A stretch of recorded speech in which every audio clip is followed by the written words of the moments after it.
Okay, so in the previous session, we had covered the basics of model analysis using tuning fork and a few other examples. If you want to explore, we can even see. Okay, let us do one thing. We'll try to take another model and see how the natural frequencies, how we can extract. But tuning fork, we already know how it is going to vibrate, right?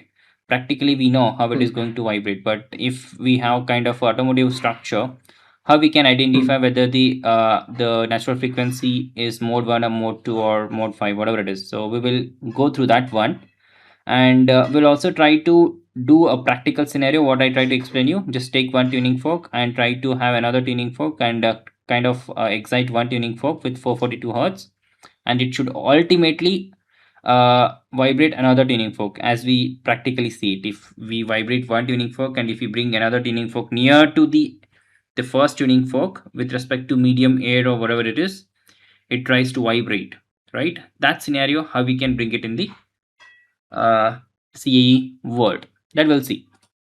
Now, first thing what I will do now is let's go with the model analysis. Okay, just drag and drop it and try to use a kind of a different component. So let us take the knuckle one. Okay, I'm just loading it. So now first thing is I'll simply try to mesh the model with taking 5mm mesh. Okay, just for my reference, and I'll just evaluate the mesh. This looks pretty fine, not so even codes. Now I just need to apply the boundary condition. I'll just fix the model. This is a kind of automotive knuckle structure. Okay, so where it has the suspension system and wheel attached to this.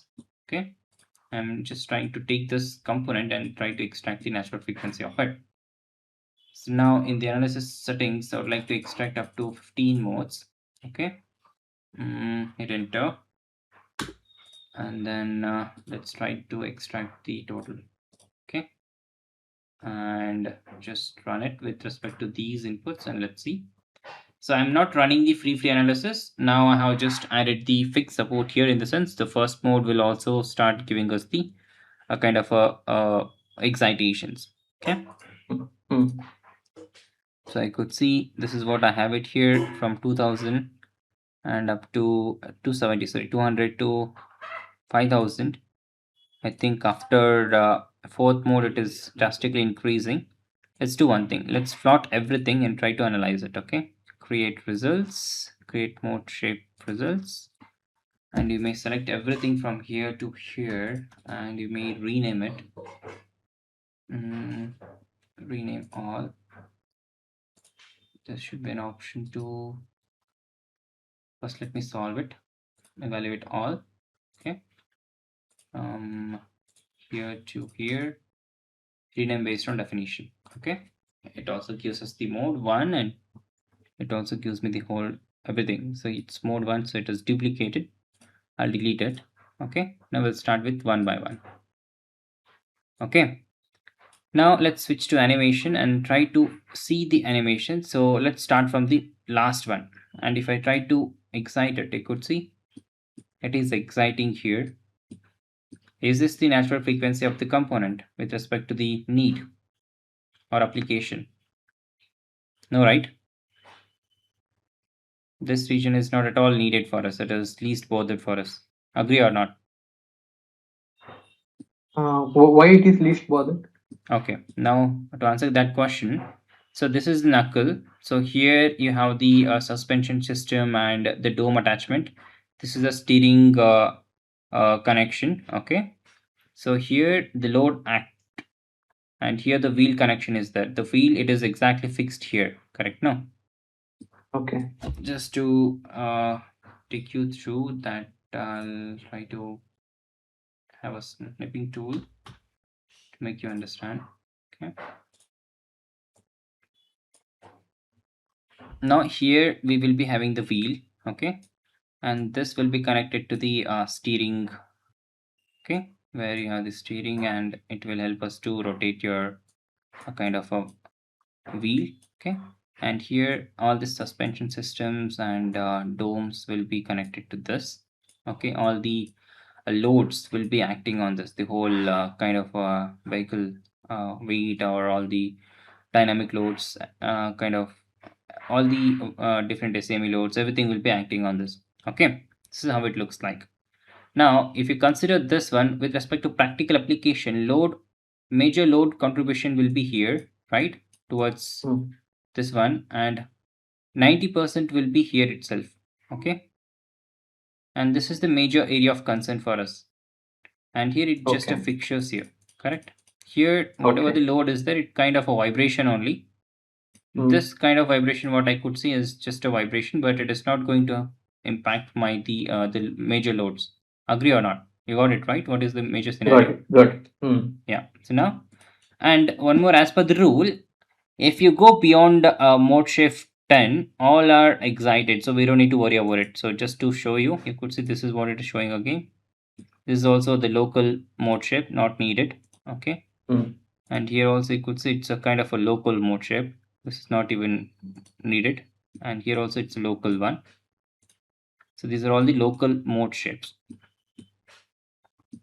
So it is actually twisting one towards, it should move clockwise and anti-clockwise, not the up and down. Okay.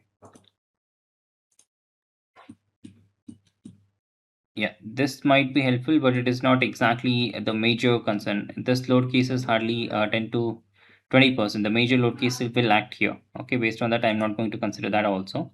Even this is not there. And if I see this, it will not behave like this, correct?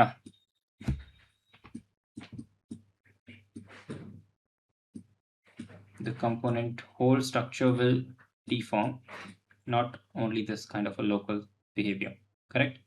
If I see the mode 8, this is trying to just bend here and along with this bend. So this is not going to even happen, practically speaking. And now I think even 7 and even 6 and even 5 are all kind of a local modes. Okay, this is not even going to happen. Now we'll focus on major things. The mode 3, mode 2 and mode 1 are kind of near to the natural frequencies because they are less than kind of thousands, and we will see the behavior, how it excites. And mode 3, I could see this is how the component is performing, right?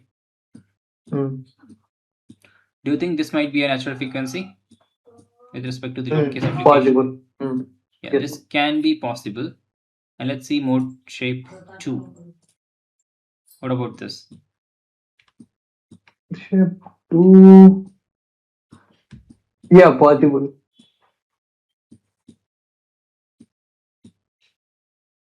Possible. But load will act downwards, so it won't move laterally, right? So when there is a relative motion between the wheel and the suspension. If wheel moves, even this load will act downwards only. The brakes will act on this. That time the load twisting will happen here itself. That load will not be transferred here, right? Here will be the braking system, everything. Disc brake will be here. It is very stiff. Here it should happen, not here. Agree or not? Okay. Yeah. So now mode shape 1, this is also moving like this. Now I could see the mode shape 1 and mode shape 3 are kind of okay, but let's closely observe mode shape 3 and mode shape 1. Mode shape 1 is moving like this. It has the freedom to move along Z, but load is acting vertically downwards. Agree? And now if I see the mode 3, and this is what I could exactly see with respect to practical loading cases, this is what I achieve. Now I could conclude, somewhat I could conclude that mode 3 might be the resonant frequency, that is 673 hertz, can be from 670 to 675. It might lie. I would like to conclude like this. So, do you have any other opinion? Yeah, I think agree with that. Yeah. So this is how we can just find out our natural frequencies of a particular component. I hope this is clear for you and for all. Hmm. Yeah.